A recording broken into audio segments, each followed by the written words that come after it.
아버님, 요양원 알아볼까요? 거기가 아버님한테는 더 편하실 것 같은데. 며느리 이수진의 목소리가 거실에 울려 퍼진 순간 저는 설거지하던 손을 멈췄습니다.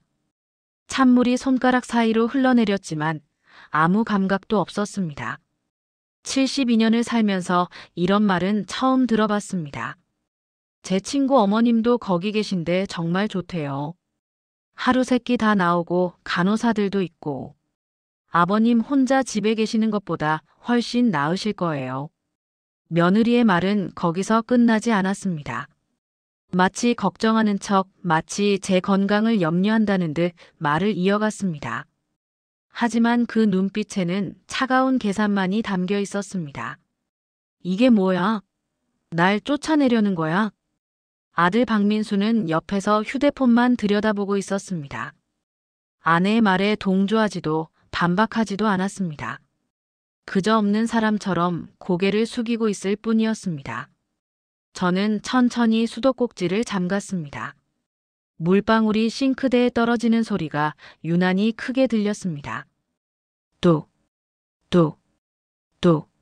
마치 제 심장 박동 소리 같았습니다. 그래, 내가 그렇게 짐이 됐구나. 이 모든 이야기는 사실 6개월 전으로 거슬러 올라갑니다. 2025년 봄, 서울 강남 한복판 아파트. 새벽 오시면 어김없이 눈이 떠졌습니다. 72년을 살아온 몸은 시계보다 정확했습니다. 무릎이 뻐근했지만 침대에서 일어나 거실로 향했습니다. 부엌 창문 너머로 보이는 도시의 불빛들이 하나둘 꺼져가고 있었습니다.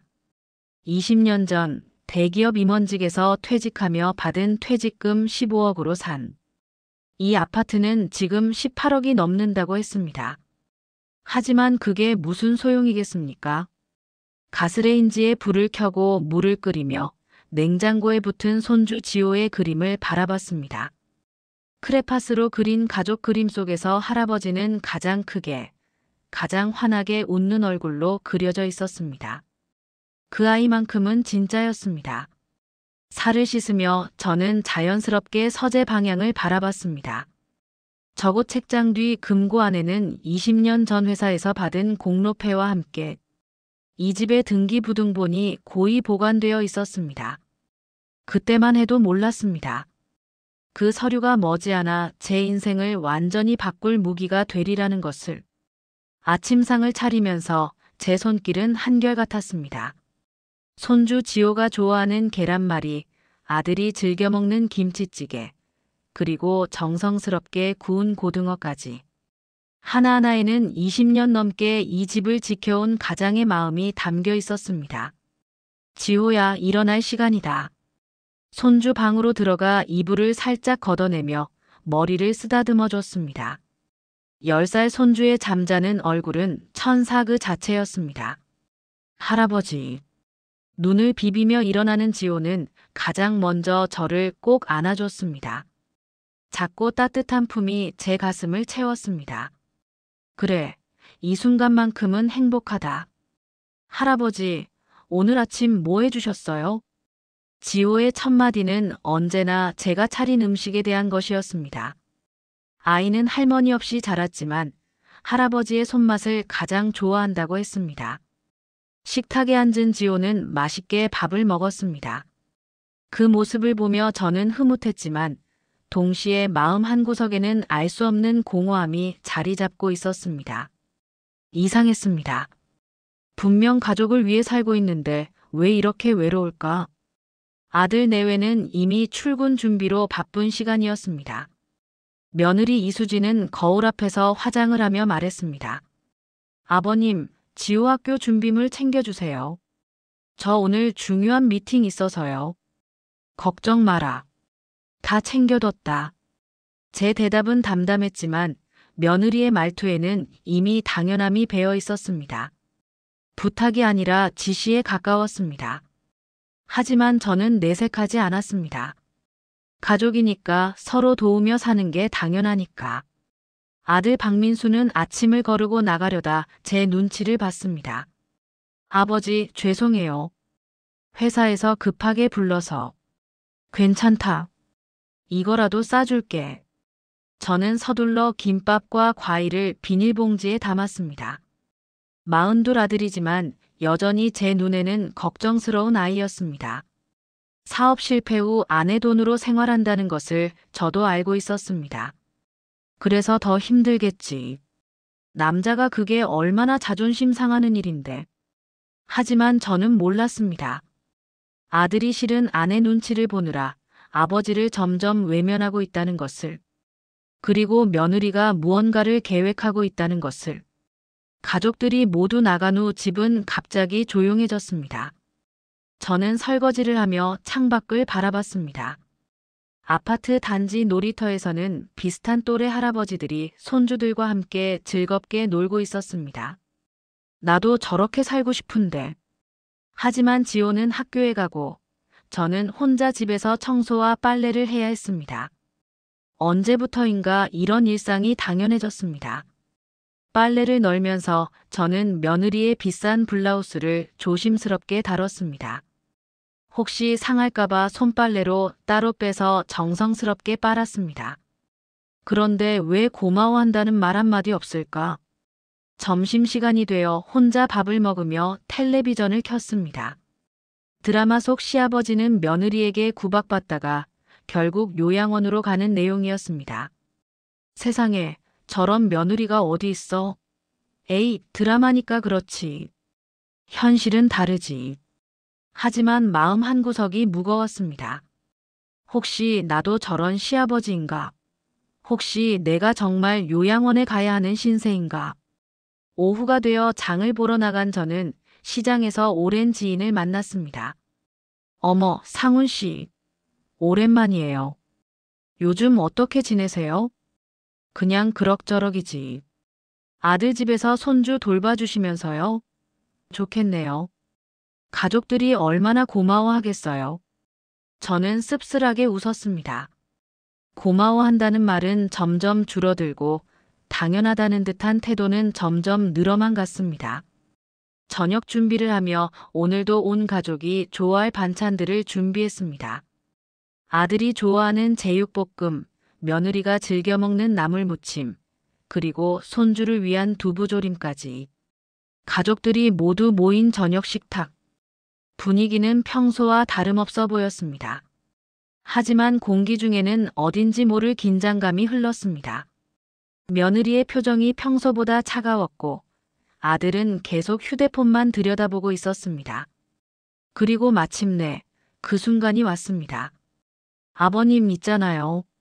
며느리가 입을 열었습니다. 목소리는 부드러웠지만 눈빛은 차가웠습니다. 아버님, 요양원 알아볼까요? 거기가 아버님한테는 더 편하실 것 같은데. 그 순간 제 세상이 멈춰버렸습니다. 요양원이라고.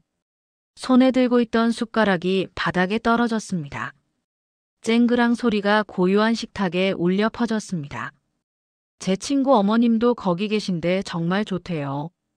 하루 세끼 다 나오고 간호사들도 있고. 아버님 혼자 집에 계시는 것보다 훨씬 나으실 거예요. 며느리는 마치 제 미래를 설계하듯 말을 이어갔습니다. 편하다는 말로 포장했지만 그 속뜻은 명확했습니다. 이 집에서 나가달라는 거잖아. 저는 며느리를 바라봤습니다. 그리고 아들을 봤습니다. 아들은 여전히 고개를 들지 않고 있었습니다.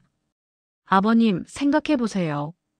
같은 또래 어르신들도 많고 프로그램도 다양하고. 손주 지호가 조심스럽게 입을 열었습니다. 엄마, 할아버지는 여기 있어야 되는 거 아니야? 지호야, 어른들 얘기에 끼어들지 마. 며느리가 아이를 제지했습니다. 그날 밤 저는 잠들지 못했습니다. 천장을 바라보며 생각했습니다. 내가 정말 요양원에 가야 할 신세인가? 새벽 2시, 저는 조용히 일어나 서재로 갔습니다. 책장 뒤 금고를 열고 등기부등본을 꺼냈습니다. 형광등 불빛 아래에서 서류를 펼쳤습니다. 종이가 바스락거리는 소리가 고요한 밤에 유독 크게 들렸습니다. 소유자란에는 박상훈 세 글자가 또렷하게 적혀 있었습니다. 맞아. 이 집의 진짜 주인은 나야. 저는 서류를 다시 금고에 넣으며 작은 미소를 지었습니다. 며느리도 아들도 아직 몰랐습니다. 자신들이 요양원으로 보내려는 그 노인이 이 집 전체의 주인이라는 것을, 그리고 그 노인이 이제 막 무언가를 계획하기 시작했다는 것을. 며느리의 요양원 얘기 이후로 집안 분위기는 묘하게 변했습니다. 아니, 정확히 말하자면 며느리 이수진의 태도가 노골적으로 변했습니다. 아버님, 밥은 제대로 하시는 거예요? 어제 김치찌개 너무 짰는데. 아침 식탁에서 며느리가 숟가락을 내려놓으며 말했습니다. 제가 40년 넘게 요리를 해왔는데 이런 말을 듣기는 처음이었습니다. 알겠다. 다음부턴간 조절할게. 제 대답은 차분했지만 가슴속에서는 뭔가가 꿈틀거렸습니다. 분노일까요? 아니면 서러움일까요? 그리고 청소도 이것밖에 못하세요?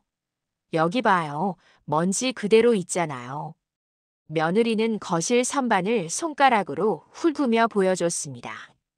눈에 보이지도 않는 먼지를 지적하는 모습이 마치 감독관 같았습니다. 이 집이 내 집이냐? 하지만 저는 속으로만 삼켰습니다. 아들 박민수는 옆에서 신문만 보고 있었습니다.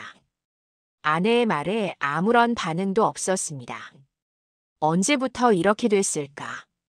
언제부터 아들은 아버지 편이 아니라 아내 편만 들게 됐을까? 일주일이 지났습니다. 며느리의 잔소리는 날로 심해졌습니다. 아버님, 빨래 개는 것 좀 보세요. 이렇게 구겨지게 개면 어떡해요? 설거지할 때 물 너무 많이 쓰시는 거 아니에요? 수도세 나온다고요. 아버님, 요즘 너무 집에만 계시는 거 아니에요? 밖에 나가서 친구들이라도 만나시지. 모든 말이 가시였습니다. 겉으로는 걱정하는 척하지만 실제로는 제가 이 집에서 쓸모없는 존재라고 말하는 것 같았습니다. 저는 점점 숨이 막혔습니다. 20년 넘게 지켜온 이 집에서 마치 남의 집에 얹혀 사는 것 같은 기분이 들었습니다. 그러던 어느 토요일 오후였습니다. 지호를 데리러 학원에 갔다가 일찍 돌아온 저는 거실에서 멈춰 섰습니다. 안방에서 들려오는 목소리 때문이었습니다. 문이 살짝 열려 있어서 대화가 그대로 들렸습니다. 여보, 아버지 명의로 된 집, 우리가 상속받으면 세금 엄청 나올 거 아니야. 며느리 이수진의 목소리였습니다. 그래서? 아들이 대답했습니다. 미리 증여받는 게 낫지 않아? 지금 증여하면 세금도 적게 나오고 아버지 연세도 있으신데 만약에라도 갑자기 돌아가시면 상속세만 몇 척이야. 심장이 멈추는 것 같았습니다. 증여? 내 집을? 그런데 아버지가 해주실까? 아들의 목소리는 확신이 없었습니다. 당연히 하셔야지. 우리가 모시고 사는데 그 정도는 당연한 거 아니야? 그리고 솔직히 아버지 혼자 18억짜리 집에서 뭐 하시겠어? 요양원 가시는 게 더 편하실 텐데. 또 요양원 얘기였습니다. 그래도 아버지가 싫다고 하시면 설득해야지.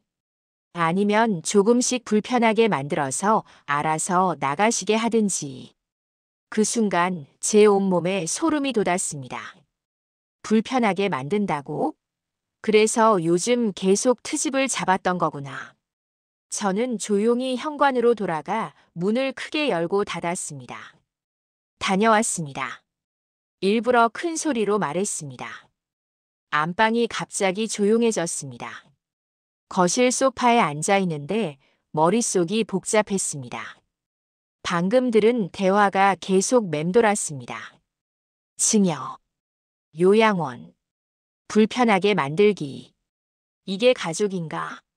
손주 지호가 학원에서 돌아왔습니다. 할아버지. 아이가 달려와 안겼습니다.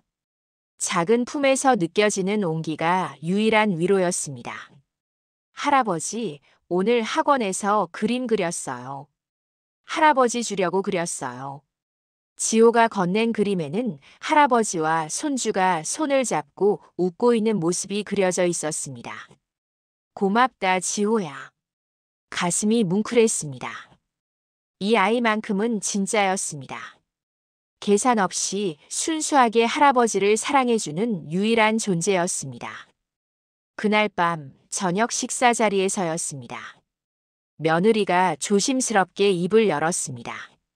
아버님 있잖아요. 요즘 세금 문제 때문에 고민이 좀 있어서요. 여기서부터 시작이구나. 집이 아버님 명의로 되어 있으면 나중에 상속세가 엄청 나온대요. 그래서 미리 증여를 하는 게 어떨까 해서요. 며느리는 마치 제 걱정을 하는 것처럼 말했지만 눈빛은 차가웠습니다. 증여를 하면 세금도 적게 나오고 저희도 나중에 부담이 덜하고 아버님한테도 좋은 일이에요. 나한테 좋은 일이라고. 저는 천천히 숟가락을 내려놓았습니다. 생각 좀 해봐야겠다. 아버님, 빨리 결정하시는 게 좋아요. 세금은 시간이 지날수록 더 올라가거든요. 며느리가 재촉했습니다. 글쎄다. 급한 건 아니잖아. 아버지. 아들이 처음으로 입을 열었습니다. 수진이 말이 맞아요. 미리 정리하는 게 나중에 편해요. 너 맞아. 저는 아들을 바라봤습니다. 언제부터 이렇게 됐을까? 언제부터 아들은 아버지보다 아내 편만 들게 됐을까? 알겠다. 생각해보마. 그날 밤 잠이 오지 않았습니다. 천장을 바라보며 낮에 들었던 대화를 되새겼습니다. 불편하게 만들어서 알아서 나가시게 하든지. 그래, 이미 시작됐구나. 요양원 얘기도 잔소리도 모든 게 계획이었어. 새벽 3시 저는 일어나 서재로 갔습니다. 책장 뒤 금고를 열고 서류들을 하나씩 꺼냈습니다. 집 등기부등본, 퇴직금 수령 내역서, 그리고 5년 전 아들 내외가 이 집에 들어올 때 작성한 서류 하나. 사용대차 계약서였습니다. 당시 며느리는 이런 건 왜 쓰냐고 불만을 표했지만 저는 고집했습니다. 회사 생활 40년 하면서 배운 게 있다면 가족이라도 서류는 정확히 한다는 것이었습니다. 계약서를 펼쳐보니 명확하게 적혀 있었습니다. 집 소유주 박상훈이 아들 박민수 가족에게 임시로 거주를 허락한다. 소유주가 요구할 시 언제든 이사를 나간다. 그리고 아들의 서명이 또렷하게 찍혀 있었습니다. 법적으로 완벽하구나. 저는 서류를 다시 금고에 넣으며 작은 미소를 지었습니다. 하지만 그것은 따뜻한 미소가 아니었습니다. 다음 날 아침, 저는 오랜 친구에게 전화를 걸었습니다. 제주도에서 작은 펜션을 운영하는 대학 동기 김태수였습니다. 여보세요? 상훈이. 태수야, 나야. 오랜만이다. 무슨 일이야? 잠깐 물어볼 게 있어서. 예전에 제주도로 오라고 했잖아. 그럼 언제든 환영이지. 바다 보면서 여생 보내기 딱 좋아. 왜 진짜 올 거야? 생각 중이야. 오, 진심이구나. 상훈아, 서울에서 뭔 일 있어? 아니, 그냥 조용한 데서 살고 싶어서. 알았어. 언제든 연락해. 내가 좋은 집 알아봐 줄게. 펜션 근처에 바다 보이는 작은 집들 많아. 고맙다. 전화를 끊고 나니 마음이 조금 가벼워졌습니다. 도망가는 게 아니야. 새로운 시작이지. 일주일 후 며느리가 다시 증여 얘기를 꺼냈습니다. 이번에는 서류까지 준비해 왔습니다. 아버님, 여기 서류 다 준비했어요. 서명만 하시면 돼요. 서류를 받아들고 천천히 살펴봤습니다. 집의 50%를 아들 앞으로, 나머지 50%를 며느리 앞으로 증여한다는 내용이었습니다. 이 집을 반으로 쪼개서 가져가겠다고? 아버님, 빨리 결정해 주세요. 다음 주까지 세무서에 제출해야 해요. 며느리의 목소리에 조급함이 묻어났습니다. 저는 서류를 탁자 위에 내려놓았습니다. 안 되겠다. 네? 왜요? 내 집인데 내가 왜 증여를 해야 하지? 아버님, 세금 때문에 그러는 거잖아요. 나중에 상속세만 몇 억인데. 나중 일은 나중에 생각하지. 아버지. 아들이 목소리를 높였습니다. 저희가 모시고 사는데 이 정도는 해주셔야 하는 거 아니에요? 모시고 산다고? 저는 아들을 똑바로 바라봤습니다. 너희가 날 모시는 거야. 내가 너희를 재워주는 거야? 아버지, 그게 무슨 말씀이세요? 이 집 주인이 누군지 잊었나 보구나. 그 순간 며느리의 얼굴이 굳어졌습니다. 아들도 말문이 막혔습니다. 저는 자리에서 일어났습니다. 생각해보니까 나도 내 인생 살고 싶다. 72년 동안 회사 위에, 가족 위에 살았으니까 이제 나를 위해 살아야지. 아버지, 그게 무슨... 며느리가 끼어들었습니다. 아버님, 혹시 저희가 잘못한 게 있으면 말씀하세요. 고치겠습니다. 늦었어. 저는 방으로 들어가며 마지막으로 말했습니다. 내일부터 내일은 내가 알아서 할 테니까 신경 쓰지 마. 방문을 닫는 순간 밖에서 며느리와 아들이 속삭이는 소리가 들렸습니다. 여보, 어떡해? 아버지가 화나신 것 같은데. 조금 기다려봐. 곧 마음 풀리실 거야. 하지만 그들은 몰랐습니다. 제 마음은 이미 풀린 게 아니라 완전히 끊어졌다는 것을. 그리고 이제 막 복수를 계획하기 시작했다는 것을. 침대에 누워 저는 천장을 바라보며 다짐했습니다. 이제부터 박상훈이 왜 함부로 대해서는 안 되는 사람인지 똑똑히 보여주마. 다음 날 아침 저는 평소보다 일찍 일어났습니다. 새벽 4시 30분. 아직 세상이 깨어나기 전이었습니다. 어젯밤 결심한 것을 실행에 옮길 시간이었습니다. 조용히 서재로 들어가 오래된 수첩을 꺼냈습니다. 40년 회사 생활 동안 중요한 연락처들을 적어둔 수첩이었습니다. 페이지를 넘기다가 한 이름에서 손이 멈췄습니다. 정명호 마이너스 신도림 부동산. 20년 전 이 집을 구입할 때 거래했던 공인중개사였습니다. 당시 신입이었던 그는 지금쯤 이 바닥에서 베테랑이 되어 있을 겁니다. 점심시간쯤 전화해야겠다. 평소처럼 아침 준비를 했습니다. 하지만 오늘은 달랐습니다. 며느리가 뭐라고 하든 아들이 어떤 표정을 짓든 더 이상 신경 쓰지 않기로 했습니다.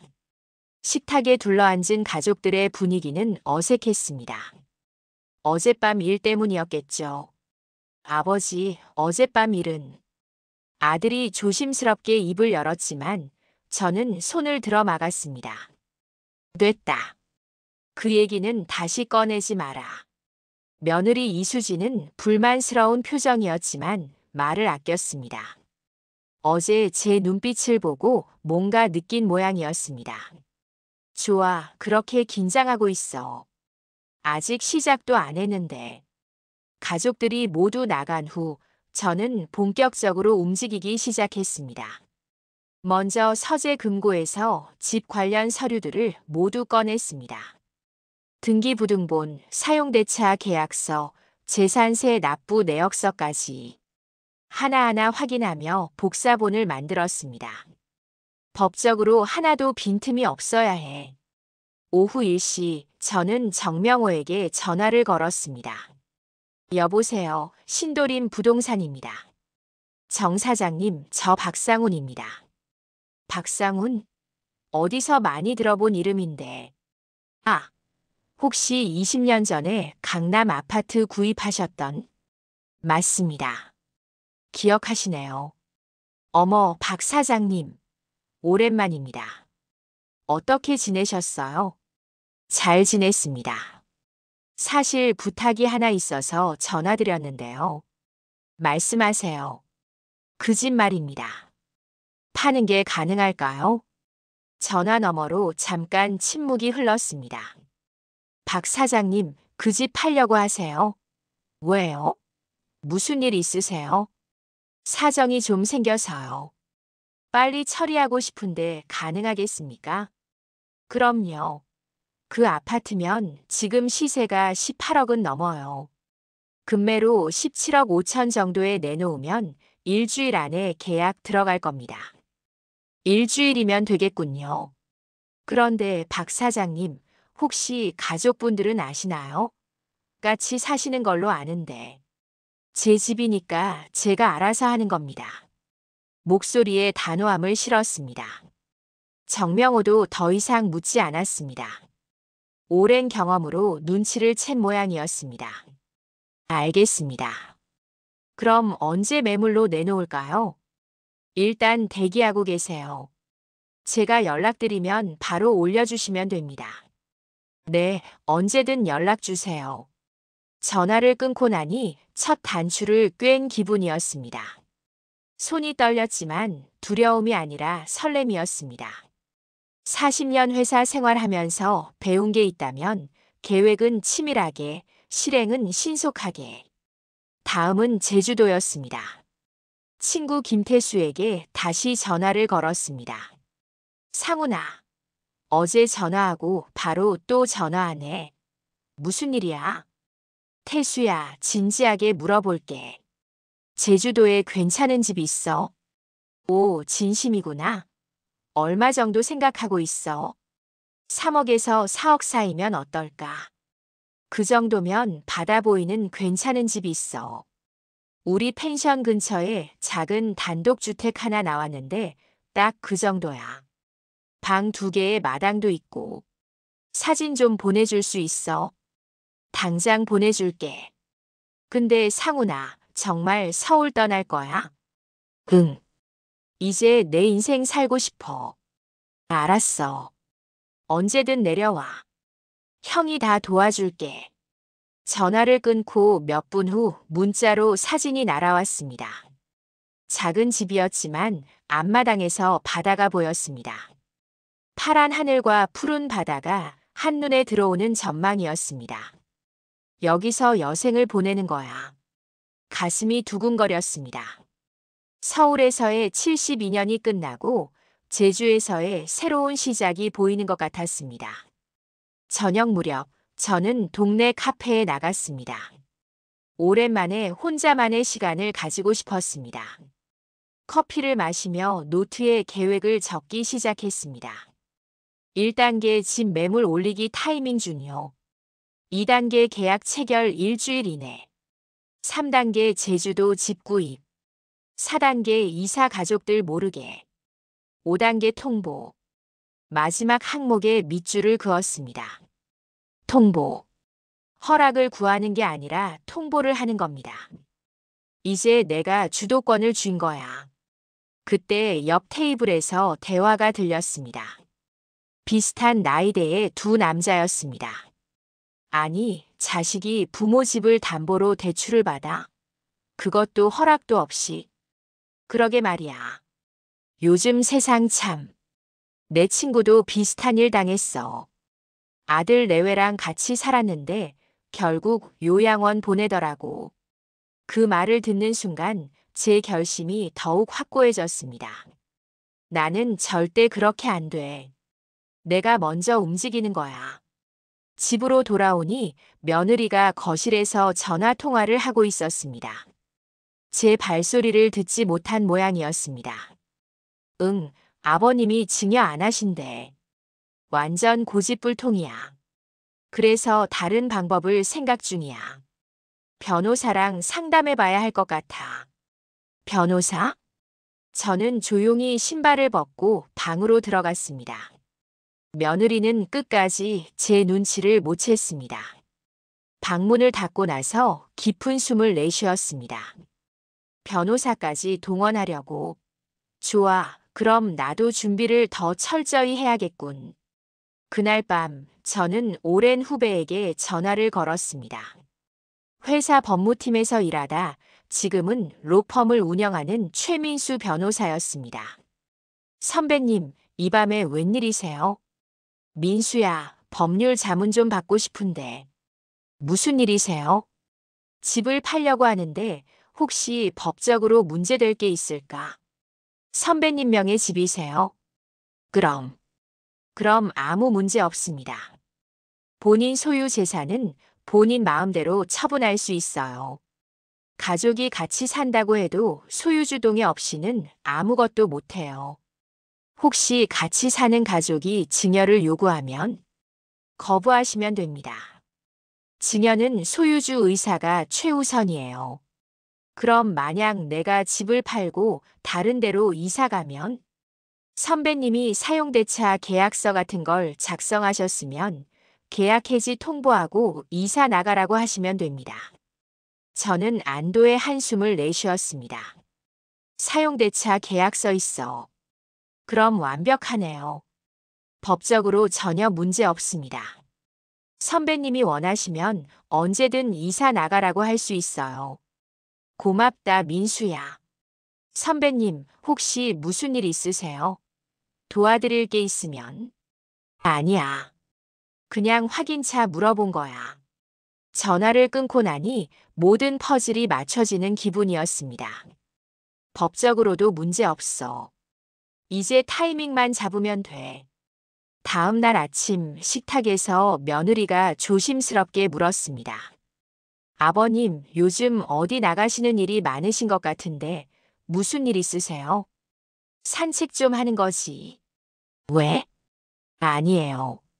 그냥 궁금해서요. 며느리의 눈빛에 의심이 서려 있었습니다.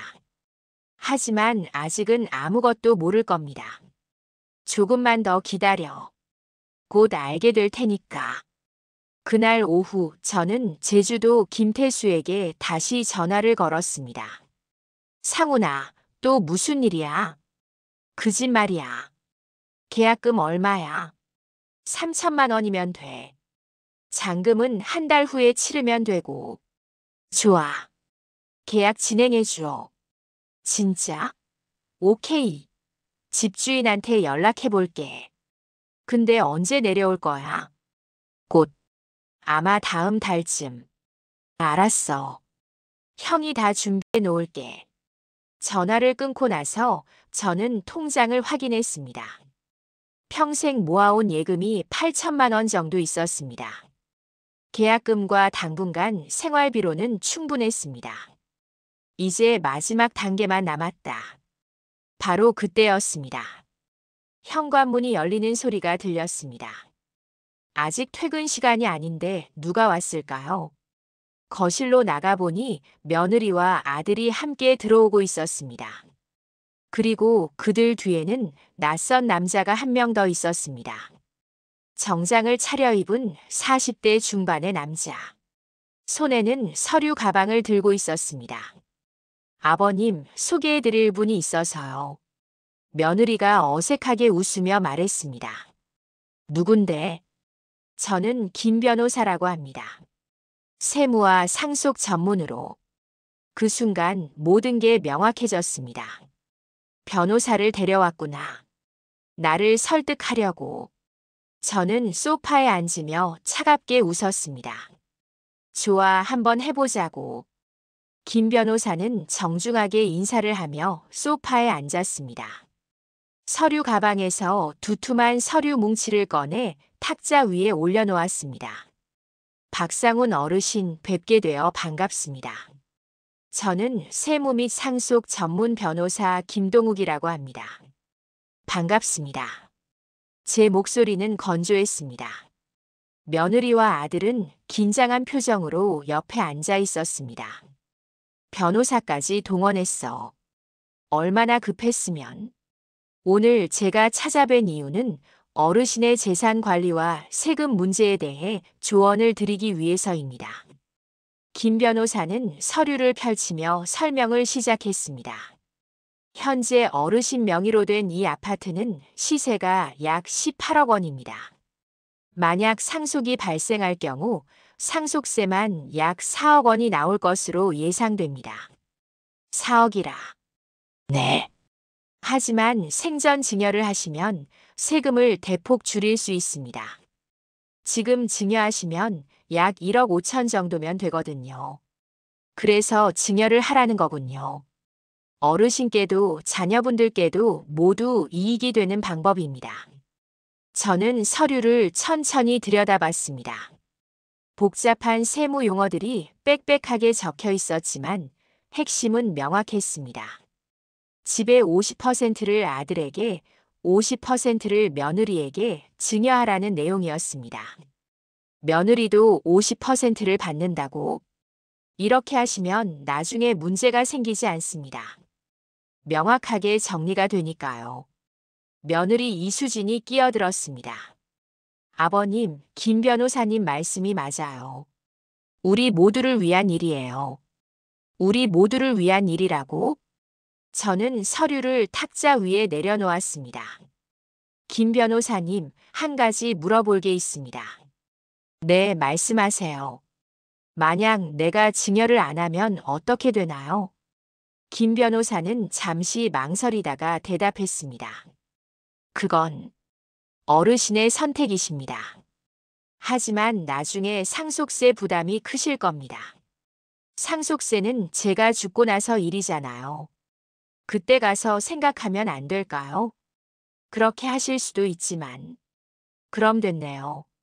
며느리의 얼굴이 굳어졌습니다.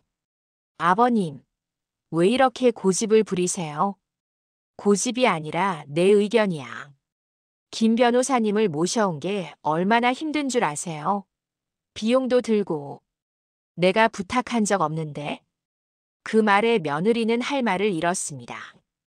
아들 박민수가 나섰습니다. 아버지, 제 말 좀 들어보세요. 저희가 정말 아버지를 위해서라고? 저는 아들을 똑바로 바라봤습니다. 민수야, 솔직하게 말해봐. 이게 정말 나를 위한 거야? 너희를 위한 거야? 아버지, 그게 무슨... 대답 안 해도 알겠다. 저는 자리에서 일어났습니다.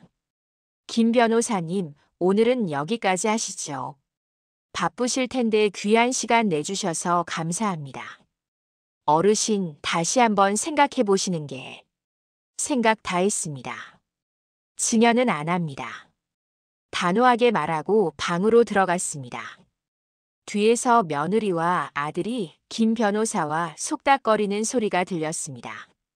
죄송합니다, 변호사님. 아버님이 원래 고집이 세서. 괜찮습니다. 이런 경우가 종종 있어요. 시간을 두고 설득해 보세요. 더 좋은 방법은 없을까요? 그 말에 김 변호사가 목소리를 낮췄습니다. 다른 방법도 있긴 한데 조금 복잡합니다. 무슨 방법인데요? 어르신이 거주하시는 집이니까 명의 이전이 어려우면 차선책으로 담보 설정을 하는 방법이 있습니다. 일종의 보증 같은 거죠. 담보 설정. 저는 귀를 쫑긋 세웠습니다.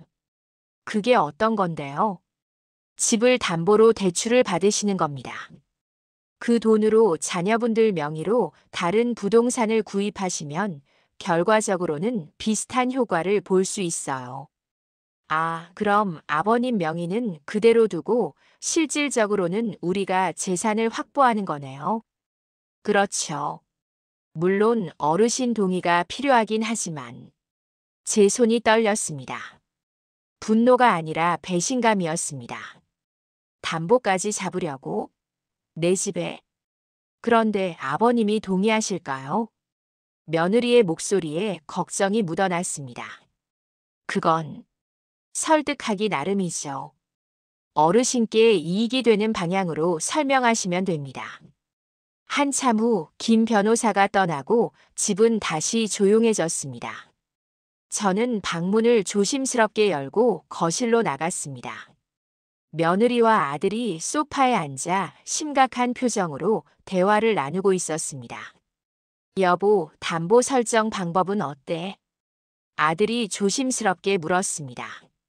그것도 아버님이 동의를 안 하시잖아. 어떡하지? 며느리가 답답하다는 듯 한숨을 쉬었습니다. 계속 설득해야지. 아니면, 조금 더 압박을 넣어야 할 것 같아. 압박? 무슨 압박? 아버님이 여기 계시는 게 불편하시다는 걸 확실히 느끼게 하는 거지. 요양원 얘기도 다시 꺼내고. 이 여자가 진짜. 저는 주먹을 꽉 쥐었습니다. 하지만 참았습니다. 아직 때가 아니었습니다. 그런데 그렇게 하면 아버지가 더 화내실 텐데. 그래도 결국은 우리 말을 들으실 거야. 어디 가실 데도 없고 혼자 사시기도 힘드시잖아. 어디 가실 데가 없다고? 저는 조용히 방으로 돌아왔습니다. 가슴속에서 무언가가 활활 타올랐습니다. 좋아. 이제 더 이상 기다릴 필요 없어. 책상에 앉아 휴대폰을 꺼냈습니다. 정명호 부동산 사장에게 문자를 보냈습니다. 정 사장님, 내일 당장 매물 올려주세요. 금매로 17억에 내놓겠습니다. 몇 분 후 답장이 왔습니다. 알겠습니다, 박 사장님. 내일 아침 9시에 올리겠습니다. 이어서 김태수에게도 문자를 보냈습니다. 태수야, 제주도 집 계약 진행해줘. 계약금 내일 보낼게. 오케이. 형, 드디어 결심한 거야? 응. 이제 정말로 새로 시작하는 거야. 그날 밤 저는 잠들기 전에 짐을 정리하기 시작했습니다. 소리가 나지 않게 조심스럽게 움직이며 필요한 것들만 골랐습니다. 옷 몇 벌, 중요한 서류들, 그리고 손주 지호가 그려준 그림들. 지호야, 미안하다. 할아버지가 너만 두고 가는 것 같아서. 하지만 선택의 여지가 없었습니다. 이대로 있다가는 제 집, 제 재산을 모두 빼앗길 판이었습니다. 새벽 2시 정리를 마치고 침대에 누웠습니다. 잠은 오지 않았지만 마음은 평온했습니다. 내일부터 모든 게 시작된다. 다음 날 아침 평소처럼 아침을 준비했습니다. 며느리와 아들은 어색한 표정으로 식탁에 앉았습니다.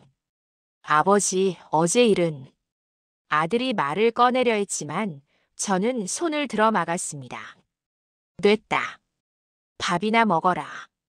식사를 마치고 가족들이 모두 나간 후 저는 정명호에게 전화를 걸었습니다. 박 사장님, 방금 매물 올렸습니다. 벌써 문의 전화가 2통이나 왔어요. 그래요? 빠르네요. 17억이면 정말 좋은 가격이에요. 오늘 안에 계약 들어올 것 같습니다. 좋습니다. 연락 기다리겠습니다. 그리고 김태수에게 계약금 3천만 원을 송금했습니다. 통장 잔고가 5천만 원으로 줄었지만 걱정되지 않았습니다.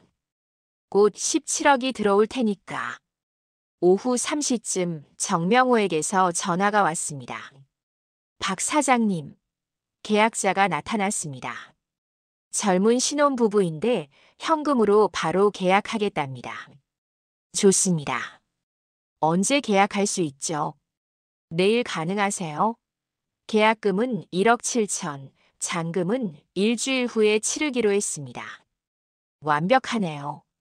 근데 박 사장님, 집 보러 와야 하는데 언제 가능하세요? 가족들이 없을 때로 해주세요. 내일 오전 10시 어때요? 좋습니다. 내일 10시에 뵙겠습니다. 전화를 끊고 나서 저는 창밖을 바라봤습니다. 높은 아파트들이 즐비한 서울의 풍경이 눈에 들어왔습니다. 이제 곧 떠나는구나. 72년을 살았던 서울을. 하지만 후회는 없었습니다. 오히려 기대되었습니다. 제주도의 파란 바다, 조용한 마을, 그리고 간섭 없는 자유로운 삶. 그날 저녁 며느리가 또 다른 이야기를 꺼냈습니다. 아버님, 다음 주에 우리 가족 해외여행 가기로 했어요. 해외여행? 네, 회사에서 포상 휴가를 받았거든요. 5일 정도 갈 건데. 지호는 학교 수련회가 있어서 따로 가고요. 그럼 다들 집을 비우는 거네? 네. 혹시 아버님도 같이? 저는 손을 저었습니다. 아니야. 나는 여기 있을게. 그럼 혼자 계시게 되는데 괜찮으세요? 괜찮아. 걱정 마라. 며느리는 안도하는 표정이었습니다. 사실 저를 데려가고 싶지 않았을 겁니다. 완벽해. 5일이면 충분해. 그 순간 저는 확신했습니다. 바로 그때다. 그들이 집을 비운 그 일주일이 바로 모든 걸 끝낼 타이밍이다. 며느리도 아들도 몰랐습니다. 자신들이 여행을 떠난 사이 돌아올 집이 사라질 거라는 것을. 그리고 그들이 무시하고 압박했던 그 노인이 이미 모든 준비를 마쳤다는 것을. 일주일이 지났습니다. 그 일주일 동안 저는 완벽하게 준비했습니다. 정명호 부동산 사장과는 계약서를 검토했고, 김태수는 제주도 집 계약을 완료했습니다. 이사업체도 예약했습니다. 모든 퍼즐이 맞춰져 가고 있었습니다. 드디어 그날이 왔습니다. 아버지, 저희 오늘 출발해요. 아들이 캐리어를 끌고 나오며 말했습니다. 며느리는 화장을 진하게 하고 들뜬 표정이었습니다. 아버님, 5일 동안 잘 계세요. 냉장고에 반찬 넉넉하게 해뒀으니까 드시고요. 알겠다. 잘 다녀와라. 손주 지호가 배낭을 메고 나왔습니다. 할아버지, 나는 수련회 가요. 3박 4일이에요. 그래, 조심히 다녀오너라. 지호를 꼭 안아. 작고 따뜻한 몸이 품 안에서 느껴졌습니다. 혹시 이게 마지막이 아닐까 하는 생각에 가슴이 먹먹했습니다. 미안하다, 지호야. 할아버지는 선택을 해야 했어. 할아버지, 왜 그래요? 눈물 나려고 해요? 아니야. 바람 때문에 그래. 재밌게 놀다 와. 가족들이 모두 떠나고 집은 텅 비었습니다. 저는 창문 너머로 그들이 탄 택시가 사라지는 것을 지켜봤습니다. 이제 시작이다. 곧바로 정명호에게 전화를 걸었습니다. 박 사장님, 연락 기다리고 있었습니다. 오늘부터 집 보여줘도 됩니다. 가족들이 모두 나갔어요. 알겠습니다. 오늘 오후 2시에 계약자분들이 최종 확인하러 오신대요. 좋습니다. 기다리겠습니다. 오후 2시 초인종이 울렸습니다. 정명호와 함께 젊은 신혼부부가 들어왔습니다. 아내의 배가 약간 불러있는 것으로 보아 임신 중인 것 같았습니다. 안녕하세요, 어르신. 저희가 이 집을 매입하려는 최준혁, 한지은 부부입니다. 반갑습니다. 편하게 둘러보세요. 그들은 집안 구석구석을 꼼꼼히 살펴봤습니다. 여보, 이 집 정말 좋다. 방향도 좋고 층도 딱 우리가 원하던 거잖아. 그러게. 그리고 가격도 정말 합리적이에요. 젊은 부부를 보니 과거의 제 모습이 떠올랐습니다. 20년 전 이 집을 처음 샀을 때의 설렘이 아직도 생생했습니다. 너희도 행복하게 살아라. 이 집에서. 어르신, 혹시 급하게 파시는 이유가 있으신가요? 한지은이 조심스럽게 물었습니다. 사정이 좀 생겼습니다. 제주도로 내려가려고요. 아, 그렇군요. 저희는 정말 좋은 집을 만난 것 같아요. 어르신, 저희 계약 진행하겠습니다. 최준혁이 단호하게 말했습니다. 좋습니다. 그럼 정 사장님, 계약서 작성해 주시죠. 계약서를 작성하는 동안 제 손이 약간 떨렸습니다. 하지만 두려움이 아니라 해방감이었습니다. 드디어 자유로워지는구나. 여기 사인 부탁드립니다. 펜을 들고 제 이름을 적었습니다. 박상훈 세 글자가 또렷하게 종이 위에 새겨졌습니다. 72년 인생의 전환점을 찍는 순간이었습니다. 계약금 1억 7천만 원 입금 확인했습니다. 잔금은 일주일 후 화요일에 치르겠습니다. 알겠습니다. 계약자들이 떠나고 정명호만 남았습니다. 박 사장님, 정말 괜찮으세요? 가족분들한테 말씀은 하신 거죠? 제 집이니까 제가 결정한 겁니다. 알겠습니다. 그럼 잔금일에 다시 뵙겠습니다. 정명호가 떠나고 저는 혼자 거실 소파에 앉았습니다. 1억 7천만 원이 통장에 입금되었다는 문자가 왔습니다. 곧 15억 3천만 원이 더 들어올 겁니다. 총 17억. 손이 떨렸습니다. 하지만 이제 돌이킬 수 없었습니다. 아니, 돌이키고 싶지도 않았습니다. 그날부터 본격적으로 짐을 정리하기 시작했습니다. 제 물건은 많지 않았습니다. 옷 몇 벌, 책 몇 권, 그리고 소중한 추억들 뿐이었습니다. 서재에서 오래된 앨범을 꺼냈습니다. 아들 박민수가 어렸을 때 사진들이 가득했습니다. 첫돌 사진, 입학식 사진, 졸업 사진. 언제부터 이렇게 됐을까? 사진 속 아들은 제 손을 꼭 잡고 환하게 웃고 있었습니다. 그때는 정말 아버지를 따르던 아이였는데, 결혼하고 사업 실패하고 아내 눈치 보면서부터 달라진 거야.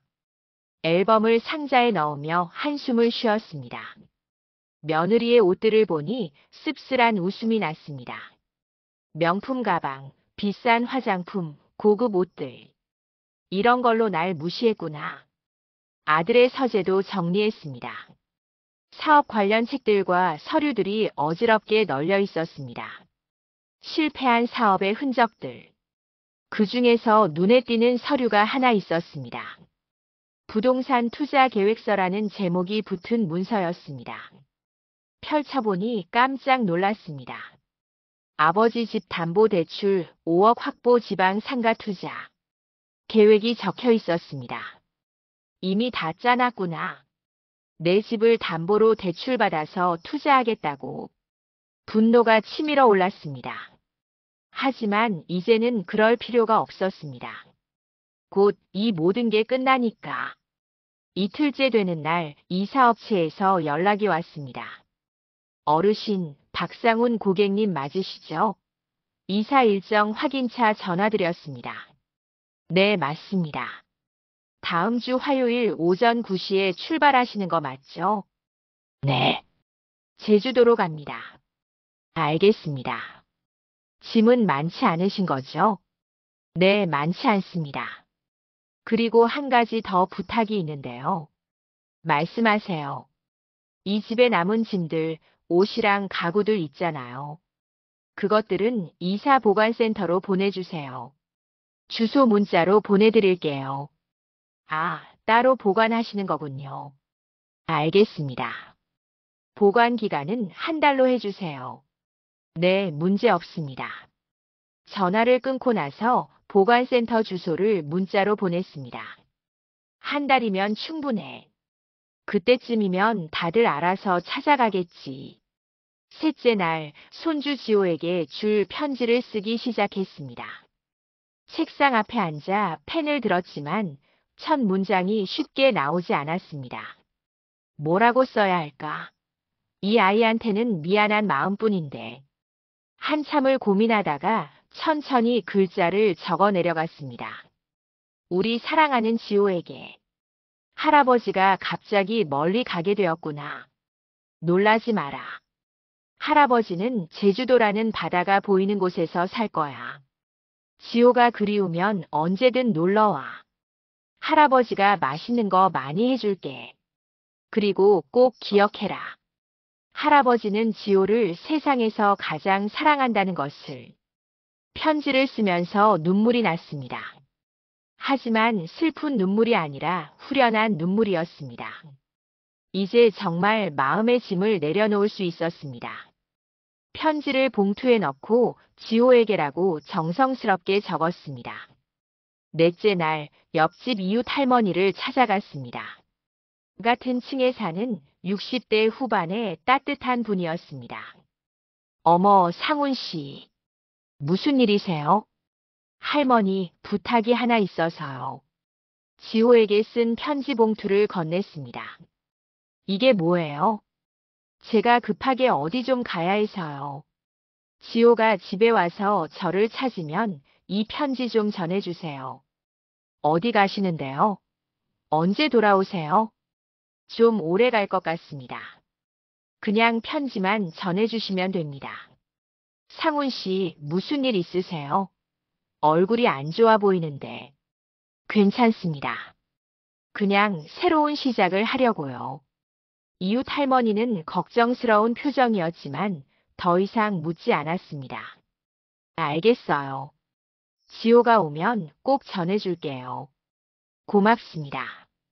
다섯째 날 드디어 모든 준비가 끝났습니다. 상자에 담긴 제 짐은 고작 서너 개뿐이었습니다. 72년 인생이 이렇게 작은 상자 몇 개로 정리되다니. 하지만 가벼웠습니다. 무거운 짐을 내려놓은 기분이었습니다. 거실, 안방, 부엌을 한 바퀴 돌았습니다. 20년을 살았던 이 집과 작별 인사를 하는 거였습니다. 고맙다. 좋은 추억도 있었어. 하지만 이제는 떠날 때가 됐습니다. 마지막 밤 잠이 오지 않아 발코니에 나갔습니다. 서울의 야경이 한눈에 들어왔습니다. 반짝이는 불빛들, 높은 빌딩들, 복잡한 도로들. 72년을 살았던 도시. 내일이면 이 모든 것과 작별이구나. 하지만 후회는 없었습니다. 오히려 기대되었습니다. 제주도의 파란 바다, 조용한 아침, 그리고 간섭 없는 자유로운 삶. 휴대폰에서 알람이 울렸습니다. 내일 일정을 확인하는 알람이었습니다. 오전 9시 마이너스 이사업체 도착. 오후 2시 마이너스 잔금 수령. 오후 5시 마이너스 제주도행 비행기. 완벽해. 모든 게 계획대로야. 그때 휴대폰에 문자가 하나 도착했습니다. 지호였습니다. 할아버지, 수련회 너무 재밌어요. 할아버지한테 선물 사올게요. 짧은 문자였지만 아이의 순수함이 느껴졌습니다. 저는 답장을 보냈습니다. 그래, 재밌게 놀아라. 할아버지도 지호 선물 준비할게. 그 선물은 편지가 될 거였습니다. 그리고 언젠가 지호가 이해해 줄 거라고 믿었습니다. 새벽 5시 평생 습관대로 일어났습니다. 오늘이 마지막 아침이구나. 마지막으로 이 집에서 커피를 내렸습니다. 익숙한 향이 집 안가득 퍼졌습니다. 창밖으로 해가 떠오르고 있었습니다. 새로운 하루의 시작이었습니다. 그리고 제 새로운 인생의 시작이기도 했습니다. 오전 9시 정확히 초인종이 울렸습니다. 박상훈 고객님 댁 맞으시죠? 이사 나왔습니다. 네, 맞습니다. 이사 직원들이 들어와 제 짐을 나르기 시작했습니다. 어르신, 짐이 이게 다예요? 네. 이게 전부입니다. 그럼 나머지 짐들은? 저쪽 방들에 있는 옷이랑 가구들은 보관센터로 보내주세요. 주소는 아까 드렸죠? 네, 확인했습니다. 1시간 만에 모든 짐이 정리되었습니다. 며느리와 아들의 물건들은 깔끔하게 상자에 담겨 보관센터로 향했고, 제 짐은 제주도로 갈 준비를 마쳤습니다. 어르신, 저희는 먼저 출발하겠습니다. 제주도에서 뵙겠습니다. 고맙습니다. 오후 2시 부동산에서 잔금을 치렀습니다. 정명호와 계약자 부부 그리고 법무사가 모여 최종 서류를 작성했습니다. 박상훈 어르신, 여기 사인 부탁드립니다. 마지막 사인을 했습니다. 그 순간 15억 3천만 원이 제 통장으로 입금되었습니다. 입금 확인했습니다. 축하드립니다. 계약자 부부가 환하게 웃었습니다. 어르신, 정말 감사합니다. 이 집에서 행복하게 살겠습니다. 그렇게 해주세요. 좋은 추억 많이 만드시길. 진심이었습니다. 부동산을 나서며 마지막으로 아파트를 올려다봤습니다. 20년을 살았던 집, 이제는 남의 집이 되었습니다. 하지만 후회는 없었습니다. 택시를 타고 공항으로 향하면서 생각했습니다. 여행 중인 가족들은 아직 아무것도 모르겠지. 이틀 후 돌아왔을 때 모든 게 바뀌어 있을 거라는 것을. 그들이 무시하고 압박하고 쫓아내려던 그 노인이 진짜 주인이었다는 것을. 5일 후 일요일 오후 3시. 해외여행을 마치고 돌아온 박민수 가족의 얼굴에는 만족감이 가득했습니다. 며느리 이수지는 면세점 쇼핑백을 여러 개 들고 있었습니다. 아, 피곤해. 그래도 여행 정말 좋았어. 며느리가 캐리어를 끌며 말했습니다. 아버지 잘 계셨을까? 혼자 계시느라 힘드셨을 텐데. 아들이 걱정스러운 표정으로 말했지만 목소리에는 진심이 묻어나지 않았습니다. 엘리베이터를 타고 12층으로 올라갔습니다. 복도를 걸어가는 발걸음은 가벼웠습니다. 하지만 현관문 앞에 도착한 순간 이상한 것을 발견했습니다. 도어락 비밀번호가 작동하지 않았습니다. 이상한데. 비밀번호가 왜 안 돼? 며느리가 당황하며 여러 번 눌러봤지만 소용없었습니다. 여보, 아버지한테 전화해봐. 아들이 휴대폰을 꺼내 아버지에게 전화를 걸었습니다. 연결음이 길게 울렸지만 받지 않았습니다. 왜 안 받으시지? 다시 걸었습니다. 한 번, 두 번, 세 번. 여전히 받지 않았습니다. 이상한데. 혹시 무슨 일 있으신 거 아니야? 며느리가 불안한 표정을 지었습니다. 그때 옆집 문이 열렸습니다. 이웃 할머니가 나왔습니다. 어머, 민수 씨 돌아오셨어요? 네, 할머니. 근데 문이 안 열려서요. 혹시 아버지 보셨어요? 이웃 할머니는 난처한 표정을 지었습니다. 그게 상훈 씨가 며칠 전에 어디론가 가셨어요. 네? 어디로요? 잘은 모르겠는데. 이사 가시는 것 같더라고요. 이사? 박민수와 이수지는 서로를 바라봤습니다. 할머니, 무슨 말씀이세요? 아버지가 왜 이사를 가세요? 저도 자세히는 몰라요. 근데 지호한테 전해달라고 편지를 맡기셨어요. 이웃 할머니는 방에서 봉투를 가져왔습니다. 지호에게라고 적힌 봉투. 이거, 무슨 일이 있으신가 봐요. 박민수는 떨리는 손으로 편지 봉투를 받았습니다. 여보, 일단 관리실에 가보자. 뭔가 이상해. 부부는 서둘러 1층 관리실로 내려갔습니다. 저기요, 1204호인데요. 문이 안 열려서요. 관리실 직원이 컴퓨터를 확인하더니 고개를 갸웃거렸습니다. 1204호요? 아, 여기 집주인이 바뀌었네요. 뭐라고요? 네. 지난 화요일에 소유권 이전 등기가 완료됐어요. 새 주인은 최준혁 한지은 씨로 되어 있네요. 그 순간 박민수는 다리에 힘이 풀렸습니다. 집주인이 바뀌었다고? 그게 무슨 소리야? 여보, 이게 대체 무슨 일이야? 며느리 이수진의 목소리가 떨렸습니다. 혹시 연락 가능한 번호 있나요? 네, 잠시만요. 관리실 직원이 새 집주인의 번호를 알려줬습니다. 박민수는 즉시 전화를 걸었습니다. 여보세요? 젊은 남자의 목소리였습니다. 저기요. 1204호 전 주인의 아들인데요. 지금 집 앞인데 문이 안 열려서요. 아, 네. 저희가 이번 주에 정식으로 매입한 집입니다. 매입? 누구한테요? 박상훈 어르신한테요. 모든 절차는 합법적으로 진행됐고 등기도 완료됐습니다. 아버지가 집을 팔았다고? 박민수의 머릿속이 하얘졌습니다. 저희 지금 이사짐 정리 중인데 혹시 직접 오실 수 있으세요? 지금 갈게요. 전화를 끊고 박민수는 며느리를 바라봤습니다. 여보, 아버지가 집을 팔았대. 뭐라고? 며느리의 얼굴이 새하얗게 질렸습니다. 그게 무슨 소리야? 아버지가 왜 우리 허락도 없이? 모르겠어.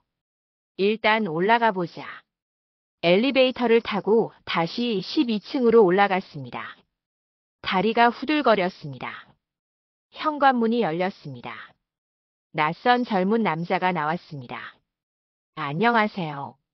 최준혁입니다. 안녕하세요. 저 설명 좀 해주시겠어요? 도대체 무슨 일이? 들어오세요. 거실로 들어간 순간 두 사람은 얼어붙었습니다. 집안이 완전히 바뀌어 있었습니다. 익숙한 소파도 텔레비전도 식탁도 모두 사라지고 낯선 가구들이 놓여 있었습니다. 저희가 지난 화요일에 계약을 완료했어요. 여기 계약서 있습니다. 최준혁이 서류를 꺼내 보여줬습니다. 매도인 박상훈, 매수인 최준혁 한지은, 매매 금액 17억 원, 계약일 2025년 6월 17일. 모든 게 명확하게 적혀 있었습니다. 이게 말이 돼요? 며느리가 소리쳤습니다. 우리가 이 집에 살고 있었는데 어떻게 우리 허락도 없이 팔 수가 있어요? 최준혁은 또 다른 서류를 꺼냈습니다. 저희도 처음에는 걱정했어요. 그런데 박상훈 어르신이 이걸 보여주시더라고요. 사용대차 계약서였습니다. 5년 전 박민수가 직접 서명한 그 서류. 집주인 박상훈이 아들 박민수 가족에게 임시로 거주를 허락한다. 집주인이 요구할 시 언제든 이사를 나간다. 법무사 확인도 받았어요. 법적으로 아무 문제 없대요. 박민수는 주저앉았습니다. 그때 그 서류. 형식적인 거라고 하셨잖아. 여보. 며느리가 남편을 흔들었습니다. 정신 차려. 지금 그게 중요한 게 아니잖아. 우리 집이 어떻게 된 거냐고. 죄송하지만 여긴 이제 저희 집이에요. 최준혁의 아내 한지은이 나오며 말했습니다. 배가 불러있는 임신부였습니다. 저희도 아기 태어나기 전에 집 마련하려고 정말 힘들게 구한 집이에요. 모든 절차는 합법적으로 진행됐고요. 그래도 이렇게 할 수는 없잖아요. 며느리가 울먹였습니다.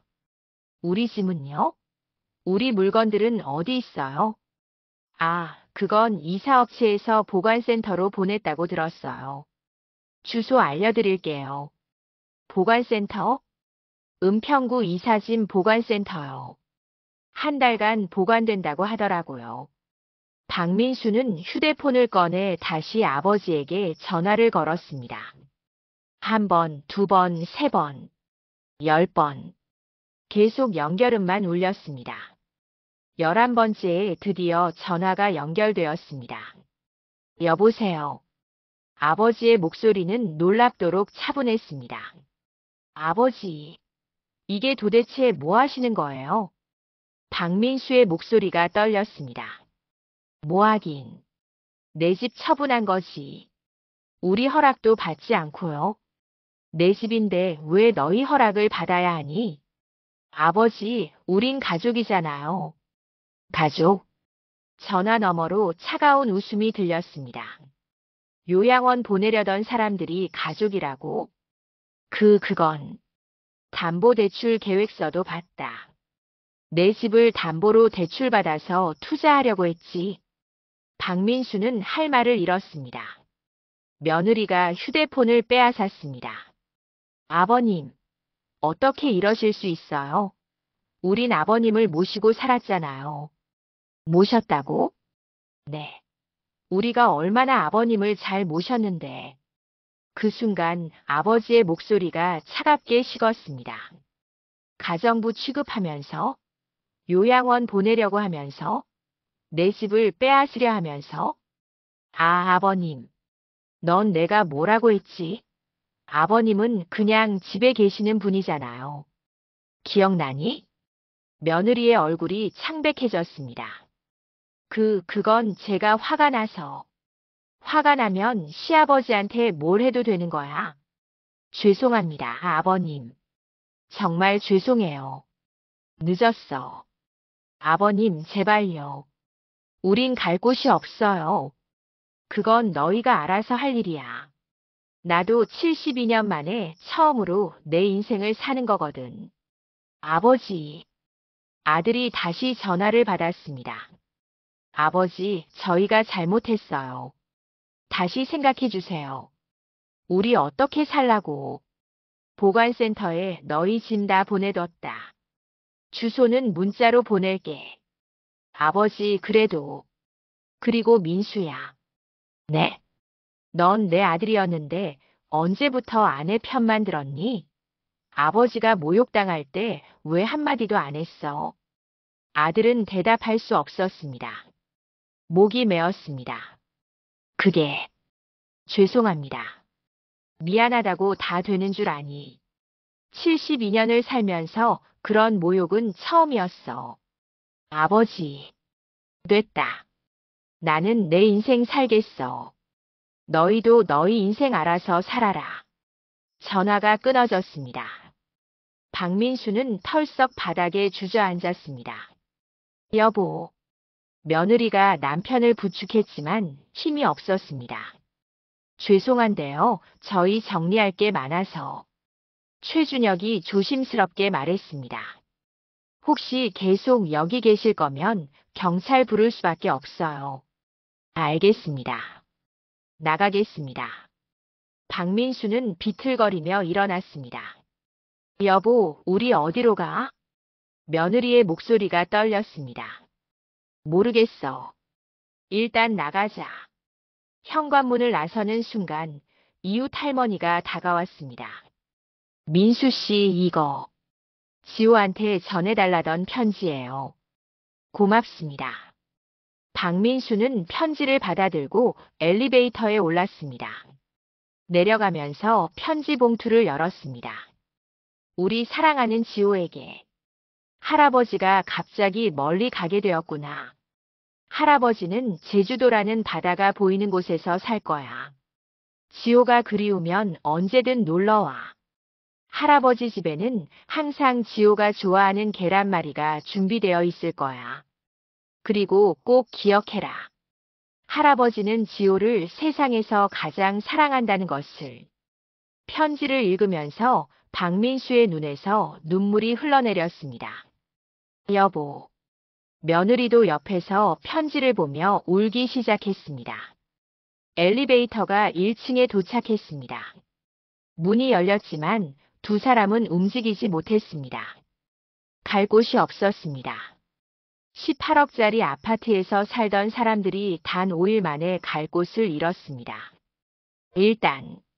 일단 근처 모텔이라도 가자. 박민수가 중얼거렸습니다. 지호는 어떻게? 수련회 끝나고 오는데. 모르겠어. 일단 가자. 캐리어를 끌고 아파트 단지를 나서는 두 사람의 뒷모습은 초라했습니다. 5일 전만 해도 행복하게 여행을 떠났던 사람들이었는데 이제는 하루 숙박비도 아까운 처지가 되어 있었습니다.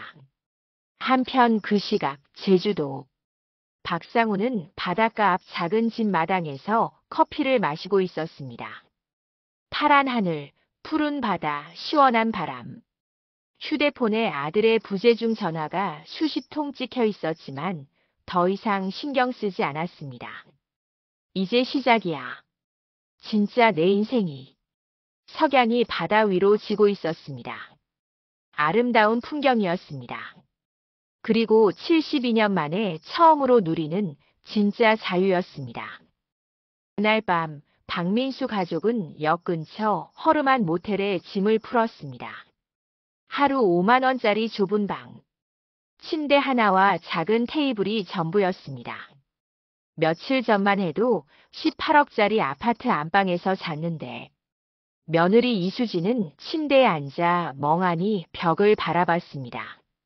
화장이 번진 얼굴에는 충격과 절망만이 남아 있었습니다.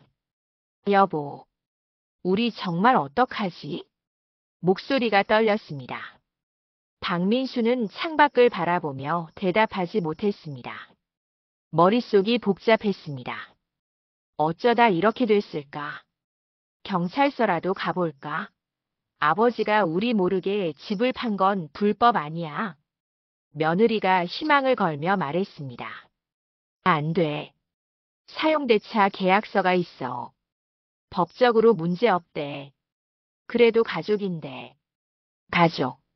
박민수는 쓴웃음을 지었습니다. 우리가 아버지를 가족으로 대했나? 뭐?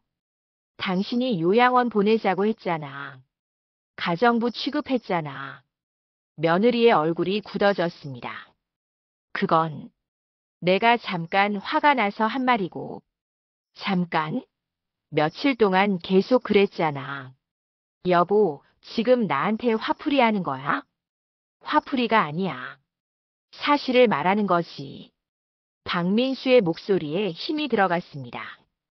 담보대출 계획서도 당신이 만든 거잖아. 아버지 집을 담보로 잡아서 투자하겠다고.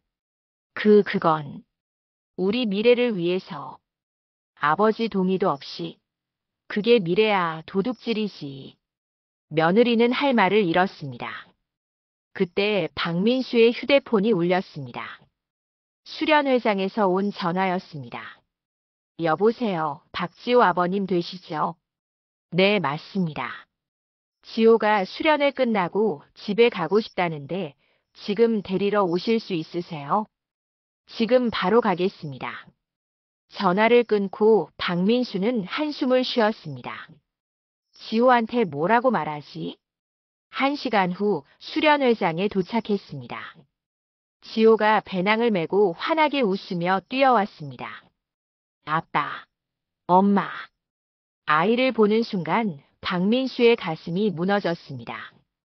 수련회 너무 재밌었어. 할아버지한테 빨리 얘기하고 싶어. 지호야, 빨리 집에 가자. 할아버지 선물도 드려야 하는데. 박민수는 무릎을 꿇고 아들과 눈높이를 맞췄습니다. 지호야, 아빠가 할 얘기가 있어. 왜? 무슨 일 있어? 할아버지가 제주도로 가셨어. 제주도? 여행 가셨어? 아니야. 이제 거기서 사시기로 하셨어. 지호의 얼굴이 굳어졌습니다. 그럼 언제 오실 건데? 당분간은 안 오실 거야. 왜? 할아버지 나 때문에 화나신 거야? 아니야. 아빠 때문이야. 박민수의 목소리가 떨렸습니다. 아빠가 할아버지한테 잘못했어. 정말 많이 잘못했어. 그럼 사과하면 되잖아. 아이의 순수한 말에 박민수는 눈물이 났습니다. 그래. 사과해야지. 차 안에서 지호는 할아버지 편지를 읽었습니다. 서툰 글씨를 더듬더듬 읽어 내려가다가 마지막 문장에서 멈췄습니다. 할아버지는 지호를 세상에서 가장 사랑한다. 아빠, 나도 할아버지 보고 싶어. 작은 목소리로 말하는 아이를 보며 박민수는 결심했습니다. 제주도로 가야겠어. 직접 사과해야 해. 여보, 제주도 가는 비행기 표 살 돈도 없는데. 상관없어. 카드라도 긁을 거야. 다음 날 아침, 박민수는 은행에 갔습니다. 대출 상담을 받으러 간 거였습니다. 고객님, 현재 신용 상태가 좋지 않으시네요. 사업 실패 기록도 있고. 알고 있습니다. 그래도 소액이라도 가능할까요? 최대 500만 원 정도 가능할 것 같습니다. 그것만이라도 해주세요. 500만 원을 대출받고 나온 박민수는 여행사로 향했습니다. 제주도행 가족 비행기 표 3장 주세요. 가장 빠른 걸로요. 내일 오전 10시 항공편 있습니다. 왕복 120만 원입니다. 좋습니다. 그날 밤 모텔방에서 박민수는 아버지에게 다시 전화를 걸었습니다. 이번에는 받지 않았습니다. 문자를 보냈습니다. 아버지, 내일 제주도로 갑니다. 직접 사과하러 갑니다. 제발 만나주세요. 답장은 오지 않았습니다. 다음 날 오전 김포공항. 세 사람은 비행기에 올랐습니다. 지호는 창밖을 보며 신기했지만 부모는 표정이 어두웠습니다. 아빠, 할아버지 집 어디야? 아빠도 몰라. 도착하면 연락해 볼게. 1시간 후 제주공항에 도착했습니다. 박민수는 다시 아버지에게 전화를 걸었습니다. 이번에도 받지 않았습니다. 막막했습니다. 제주도 어디에 계신지도 모르는데 어떻게 찾아야 할까? 그때 문득 생각이 났습니다. 아버지 친구 김태수 씨. 예전에 제주도에서 펜션을 운영한다고 들었던 기억이 났습니다. 인터넷 검색으로 제주도 펜션 김태수를 찾았습니다. 다행히 한 군데가 나왔습니다. 바다향기 펜션. 전화를 걸었습니다. 여보세요, 바다향기 펜션입니다. 혹시 박상훈 어르신 아시나요? 전화 너머로 잠시 침묵이 흘렀습니다. 누구시죠? 아들입니다. 박민수라고 합니다. 잠시만요. 전화가 보류되었습니다. 한참 후 다른 목소리가 들렸습니다. 민수야. 아버지의 목소리였습니다. 아버지, 왜 제주도까지 왔니? 사과하러 왔습니다. 직접 뵙고 사과드리러. 필요 없어. 돌아가라. 아버지, 제발 한 번만 만나주세요. 만나서 뭐 할 건데? 집 다시 달라고 할 거야? 아닙니다. 그냥 죄송하다고 말씀드리러 왔습니다. 전화 너머로 한숨 소리가 들렸습니다. 오후 3시에 바다향기 펜션으로 와라. 거기서 만나자. 감사합니다, 아버지. 오후 3시 펜션 앞. 박민수 가족은 긴장한 표정으로 서 있었습니다. 펜션 문이 열렸습니다. 박상훈이 나왔습니다. 72세의 노인이었지만 표정은 담담했습니다. 오히려 서울에 있을 때보다 건강해 보였습니다. 할아버지. 지호가 달려가 안겼습니다. 박상훈의 표정이 처음으로 부드러워졌습니다. 그래, 우리 지호. 많이 컸네. 할아버지 보고 싶었어요. 나도. 할아버지도 지호 많이 보고 싶었어.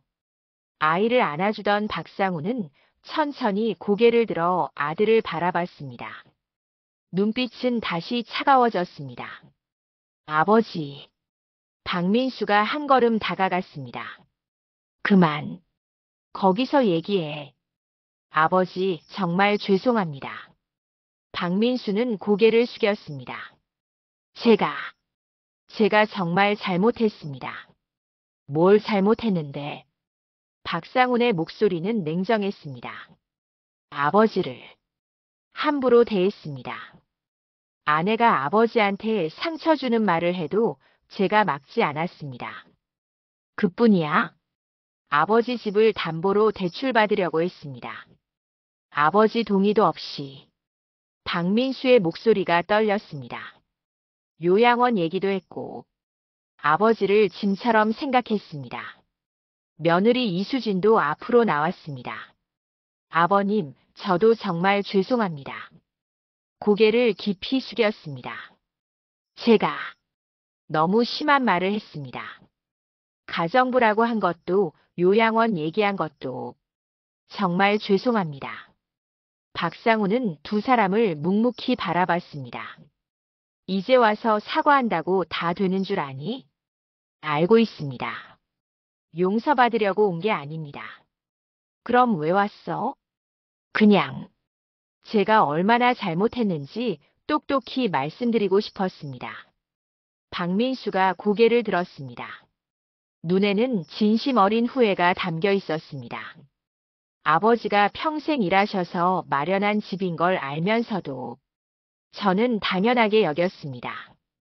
아버지가 매일 새벽 5시에 일어나서 우리를 위해 준비해 주시는 것도 당연하게 여겼습니다. 아버지의 희생과 사랑을 저는 한 번도 제대로 감사하지 않았습니다. 박민수의 눈에서 눈물이 흘러내렸습니다. 아버지, 정말 죄송합니다. 불효자식이었습니다. 며느리도 울기 시작했습니다. 아버님, 제가 너무 어리석었습니다. 돈만 보고 살았습니다. 박상우는 여전히 차가운 표정이었습니다. 그래서 이제 어쩌자는 거야? 아무것도 바라지 않습니다. 박민수가 고개를 저었습니다. 그냥 아버지께서 행복하게 사시길 바랍니다. 그게 전부입니다. 집 다시 달라는 말은 안 하니? 안 합니다. 그건 아버지 거였으니까요. 처음부터 끝까지. 박상우는 잠시 말이 없었습니다. 바다에서 불어오는 바람이 네 사람의 머리카락을 흔들었습니다. 한참 후 박상훈이 입을 열었습니다. 민수야, 내 아버지. 너 회사에서 잘렸지?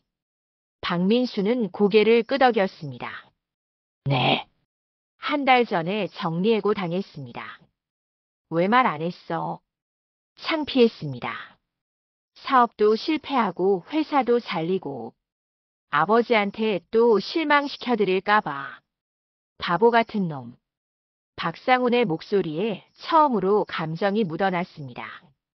아버지한테는 뭐든 말했어야지. 그게 가족이야. 박민수는 더 이상 참을 수 없었습니다. 아버지, 정말 죄송합니다. 울음을 터뜨렸습니다. 42년을 살면서 아버지 앞에서 우는 건 처음이었습니다. 박상훈도 눈시울이 붉어졌습니다. 하지만 참았습니다. 그만 울어. 지호 보고 있잖아. 할아버지. 아빠 왜 울어요? 지호가 불안한 표정으로 물었습니다. 아빠가 할아버지한테 잘못해서 그래. 박상훈은 지호를 안아들었습니다. 지호야, 할아버지가 하나만 물어볼게. 네, 할아버지. 너는 할아버지 보고 싶어? 네. 정말 많이 보고 싶어요. 지호의 눈에도 눈물이 맺혔습니다. 할아버지 없으니까 너무 슬펐어요. 박상훈의 가슴이 뭉클했습니다. 그래. 할아버지도 지호 보고 싶었어. 박상훈은 지호를 내려놓고 아들을 바라봤습니다. 민수야. 내 아버지. 나는 너희를 용서할 수 없어. 아직은. 박민수는 고개를 끄덕였습니다. 알고 있습니다. 하지만 지호 때문에 완전히 연을 끊을 수는 없겠구나. 아버지. 지호는 1년에 한 번씩 여기 놀러와도 돼. 방학 때. 감사합니다, 아버지. 그리고 너희. 박상훈이 며느리를 바라봤습니다. 네, 아버님. 나한테는 기대하지 마. 이제 내 인생은 내가 사는 거야. 알겠습니다. 대신 지호만큼은 잘 키워. 그 아이한테는 죄가 없으니까. 며느리는 고개를 깊이 숙였습니다. 명심하겠습니다, 아버님. 박상훈은 마지막으로 아들을 바라봤습니다. 민수야, 이제 너도 남자야. 아내 눈치만 보지 말고 내 가족 제대로 지켜. 내 아버지. 명심하겠습니다. 그리고 힘들면 연락해. 아버지가 완전히 등 돌린 건 아니니까. 그 말에 박민수는 다시 눈물을 흘렸습니다. 아버지. 정말 감사합니다. 이제 돌아가라. 비행기 시간 놓치겠다. 네. 아버지 건강하세요. 박민수 가족은 떠나기 전 마지막으로 박상훈을 바라봤습니다. 바다를 배경으로 서 있는 아버지의 모습은 어딘지 평화로워 보였습니다. 서울에서의 힘들어하던 모습과는 달랐습니다. 할아버지, 다음에 또 올게요. 지호가 손을 흔들었습니다. 그래, 꼭 와라. 할아버지가 맛있는 거 많이 해줄게. 택시가 떠나고 박상우는 혼자 바다를 바라봤습니다. 친구 김태수가 다가왔습니다. 상훈아, 괜찮아? 응, 괜찮아. 정말 용서 안 할 거야? 모르겠어. 시간이 지나봐야 알겠지. 그래도 아들이 진심으로 뉘우치는 것 같던데. 그래. 그것만으로도 다행이야. 박상우는 작은 미소를 지었습니다. 하지만 그건 슬픈 미소가 아니라 홀가분한 미소였습니다. 이제 진짜 자유야. 진짜로. 그때 휴대폰이 울렸습니다. 모르는 번호였습니다. 여보세요? 박상훈 씨 되십니까? 저는 서울중앙병원 응급실입니다. 응급실? 가슴이 철렁 내려앉았습니다. 박민수 씨가 교통사고를 당하셨습니다. 보호자 연락처가 고객님밖에 없어서. 뭐라고? 상태가 위중합니다. 빨리 오셔야 할 것 같습니다. 전화가 끊어졌습니다. 박상훈의 손이 떨렸습니다. 방금 전까지 용서할 수 없다고 했던 그 아들이 지금 서울병원에서 생사를 오가고 있다니. 김태수가 다가왔습니다. 상훈아, 무슨 일이야? 얼굴이 새하얘졌어. 민수가 사고를 당했대. 뭐? 방금 떠났는데. 박상우는 주먹을 쥐었습니다. 이제 어떻게 해야 하지? 정말로 등을 돌릴 건가 아니면 그의 선택은 무엇이었을까요? 서울행 비행기 안. 박상우는 창밖을 바라보며 주먹을 꽉 쥐었습니다. 손이 떨렸습니다. 상태가 위중합니다. 응급실 간호사의 말이 귀에 맴돌았습니다. 왜 하필 지금이야? 방금 만났는데. 방금 헤어졌는데. 옆자리에 앉은 김태수가 조심스럽게 말을 걸었습니다. 상훈아, 괜찮아? 모르겠어. 머리로는 아직도 화가 나는데 가슴은 찢어질 것 같아. 그럼 그게 진심이야. 내 진짜 마음이라고. 박상우는 눈을 감았습니다. 어렸을 때 민수 얼굴이 떠올랐습니다. 아빠, 아빠. 3살 때 처음으로 아빠라고 불렀던 그날. 퇴근하고 집에 들어갔을 때 아들이 뛰어와 안기던 그 순간. 세상을 다 가진 기분이었습니다. 아빠, 나중에 크면 아빠처럼 멋진 사람 될 거야. 초등학교 입학식 날 교복을 입고 자랑스럽게 말하던 모습. 아버지, 대학 합격했어요. 합격증을 들고 환하게 웃던 20살 청년의 얼굴. 언제부터 달라진 걸까? 언제부터 우리는 이렇게 멀어진 걸까? 비행기가 김포공항에 도착했습니다. 택시를 타고 서울중앙병원으로 향했습니다. 1시간이 넘는 거리였지만 1시간이 너무 길게 느껴졌습니다. 빨리. 제발 무사하기를. 응급실 앞. 박상우는 숨을 헐떡이며 뛰어들어갔습니다. 박민수 환자 보호자입니다. 간호사가 차트를 확인했습니다. 아, 박민수 씨요. 지금 수술 중입니다. 3층 수술실 대기실로 가세요. 수술실. 다리가 휘청거렸습니다. 김태수가 부축했습니다. 상훈아, 정신 차려. 일단 올라가자. 3층 수술실 대기실. 며느리 이수진이 벤치에 앉아 얼굴을 감싸고 울고 있었습니다. 옆에는 지호가 겁에 질린 표정으로 앉아 있었습니다. 할아버지. 지호가 달려와 안겼습니다. 할아버지. 아빠가. 괜찮아. 아빠 괜찮으실 거야. 박상우는 지호를 안아주며 며느리를 바라봤습니다. 무슨 일이야? 어떻게 된 거야? 며느리는 고개를 들었습니다. 눈이 퉁퉁 부어 있었습니다. 공항에서 나오다가 택시에 치였어요. 목소리가 떨렸습니다. 제가 급하게 길을 건너자고 해서 제 잘못이에요. 며느리는 다시 울음을 터뜨렸습니다. 아버님, 제가 죽여요. 제 욕심 때문에 아버님을 빨리 만나러 가자고 해서. 박상우는 며느리 옆에 앉았습니다. 내 잘못 아니야. 아버님, 그만 울어.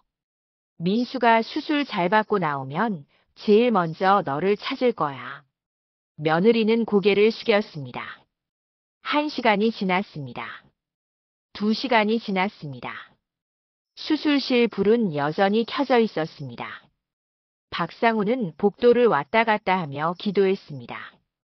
제발 살려주세요. 제가 너무 매정했습니다. 제가 너무 차갑게 대했습니다. 제발 한 번만 더 기회를 주세요. 3시간째. 수술실 문이 열렸습니다. 집도의가 나왔습니다. 마스크를 벗으며 고개를 끄덕였습니다. 수술 잘 끝났습니다. 그 말에 모두가 안도의 한숨을 내쉬었습니다. 다행히 생명에는 지장이 없습니다. 하지만 골반과 다리 골절이 심해서 회복에 시간이 걸릴 겁니다. 회복할 수 있다는 거죠? 네. 재활치료 잘 받으시면 일상생활 가능합니다. 감사합니다, 선생님. 정말 감사합니다. 박상우는 고개를 숙였습니다. 눈에서 눈물이 흘러내렸습니다. 1시간 후 중환자실. 박민수는 온몸에 붕대를 감고 누워 있었습니다. 의식은 있었지만 움직일 수 없었습니다. 창문 너머로 아버지가 보였습니다. 아버지. 박상훈도 아들을 봤습니다. 두 사람의 눈이 마주쳤습니다. 박민수의 눈에서 눈물이 흘러내렸습니다. 박상훈도 울고 있었습니다. 면회 시간이 되어 박상훈이 중환자실로 들어갔습니다. 침대 옆에 앉아 아들의 손을 잡았습니다. 바보 같은 놈. 조심하지. 아버지. 죄송합니다. 박민수의 목소리는 약했습니다. 제가 정말 불효자식이었습니다. 그만해. 말 많이 하면 안 돼. 아버지. 화해. 해주실 수 있나요? 박상우는 아들의 손을 꽉 쥐었습니다. 바보야. 아버지가 여기까지 왔잖아. 그럼. 화는 아직도 나. 서운한 것도 아직 많아. 박민수의 표정이 어두워졌습니다. 하지만 그래도 넌 내 아들이야. 그건 변하지 않아. 아버지. 천천히 회복해. 아버지가 옆에 있을게. 박민수는 더 이상 말을 잇지 못했습니다. 눈물만 흘러내렸습니다. 1달이 지났습니다. 박상우는 서울에 머물며 아들을 간호했습니다. 작은 원룸을 얻어 며느리 지호와 함께 지냈습니다. 좁았지만 괜찮았습니다. 매일 아침 병원에 가서 아들 옆을 지켰습니다. 아버지, 물 좀. 여기. 감사합니다. 박민수는 조금씩 회복하고 있었습니다. 아버지, 제주도는 괜찮으세요? 집 비워두시고. 괜찮아. 태수가 관리해주고 있어. 죄송합니다. 쟤 때문에. 됐다. 그 말 그만해. 박상우는 과일을 깎아 아들에게 먹여줬습니다. 어렸을 때 아들이 아팠을 때도 이렇게 과일을 깎아 먹였었죠.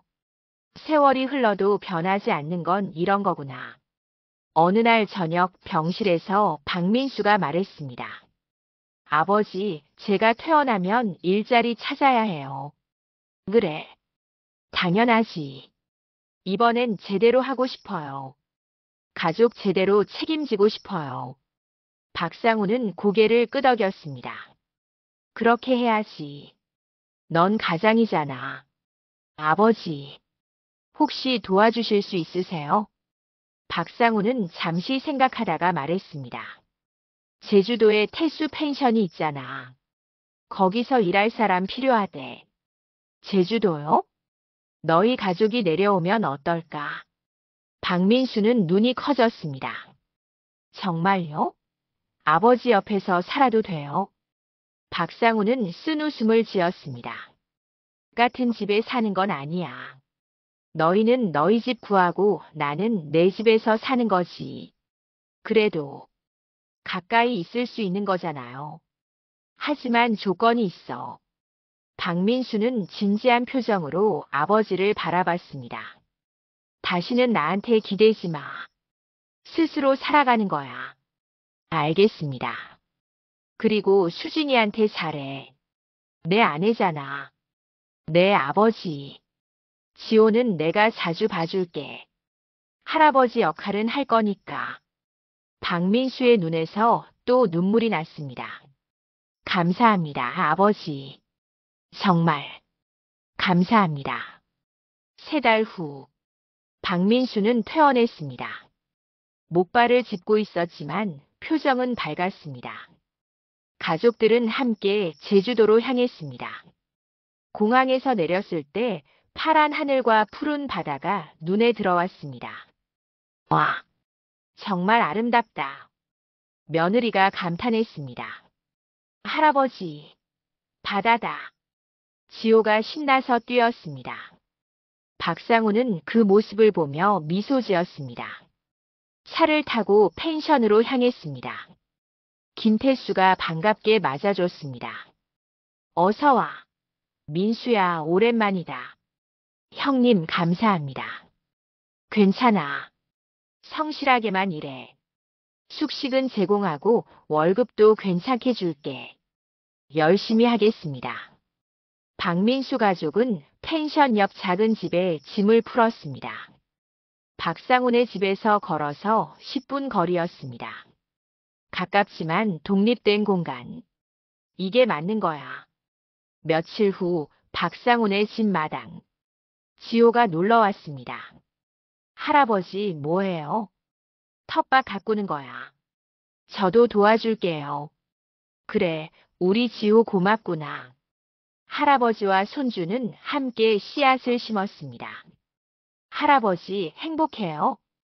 박상우는 지호를 바라봤습니다. 응. 할아버지 정말 행복해. 저도 행복해요.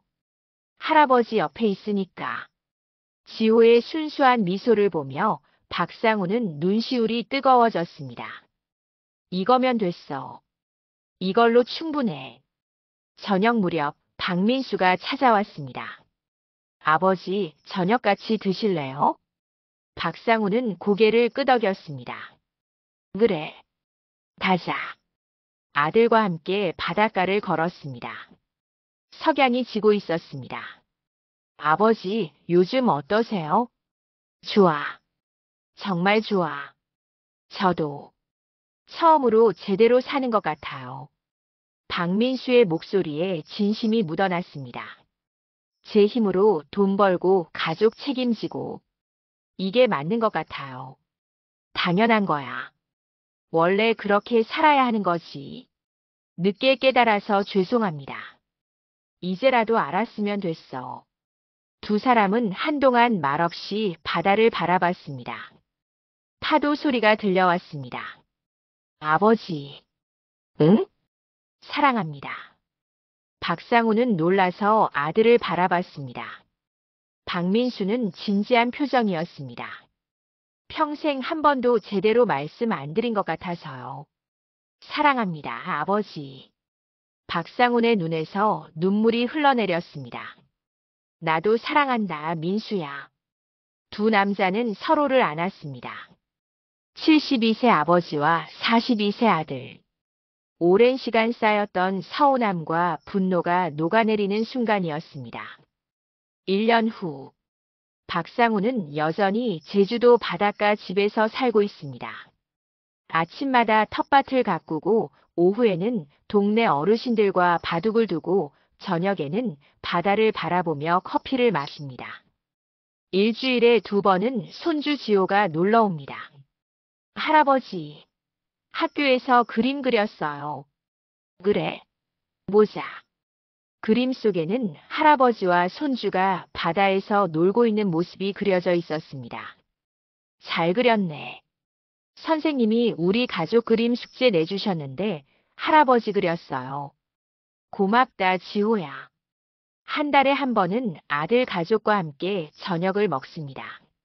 며느리는 예전과 달리 정중하고 조심스럽습니다.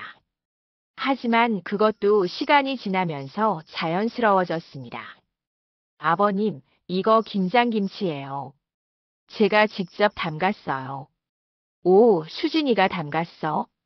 고맙다. 맛있게 드세요. 며느리의 미소는 진심이었습니다. 어느 날 저녁 박상우는 혼자 바다를 바라보며 생각했습니다.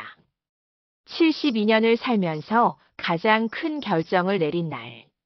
집을 팔고 가족을 떠나고 제주도로 온 그날. 후회하나요? 아니, 전혀. 오히려 그 선택 덕분에 진짜 자유를 얻었고 진짜 존중을 받게 됐습니다. 그리고 무엇보다 아들이 변했습니다. 이제 아들은 제 힘으로 가족을 책임지는 가장이 되었습니다. 그게 제일 뿌듯해. 휴대폰에 문자가 왔습니다. 아들이었습니다. 아버지, 이번 달 월급 받았어요. 처음으로 제 힘으로 번 돈으로 아버지 선물 사고 싶은데 뭐가 좋으세요? 박상우는 미소를 지으며 답장을 보냈습니다. 아무것도 필요 없어. 내가 열심히 사는 게 아버지한테는 제일 큰 선물이야. 잠시 후 답장이 왔습니다. 감사합니다, 아버지. 사랑합니다. 박상우는 휴대폰을 내려놓고 다시 바다를 바라봤습니다. 석양이 아름답게 물들고 있었습니다. 파도 소리가 귓가에 들려왔습니다. 73세. 이제야 진짜 제 인생을 사는 나이. 늦었지만 괜찮습니다. 아직 시간은 많으니까. 그리고 이제는 혼자가 아니니까. 가족과 적당한 거리를 유지하면서도 서로 사랑하는 관계. 이게 진짜 가족이구나. 박상우는 커피 한 모금을 마셨습니다. 따뜻하고 달콤한 맛이 입안 가득 퍼졌습니다. 인생도 이 커피 같구나. 쓰디쓴 시간도 있었지만 결국 달콤한 맛이 남는다. 하늘에는 별이 하나둘 떠오르기 시작했습니다. 박상우는 그 별들을 바라보며 혼잣말을 했습니다. 여보, 보고 있어. 내가 잘하고 있지. 당신 말대로 속초. 아니, 제주도로 왔어. 정말 잘한 선택이었어. 고마워. 그때 용기를 준 당신에게. 바람이 불어왔습니다. 마치 대답하듯이. 박상우는 눈을 감았습니다. 가슴이 평화로웠습니다. 진짜 자유. 진짜 행복. 진짜 인생. 72년 만에 찾은 것들이었습니다. 그리고 이제부터가 진짜 시작입니다.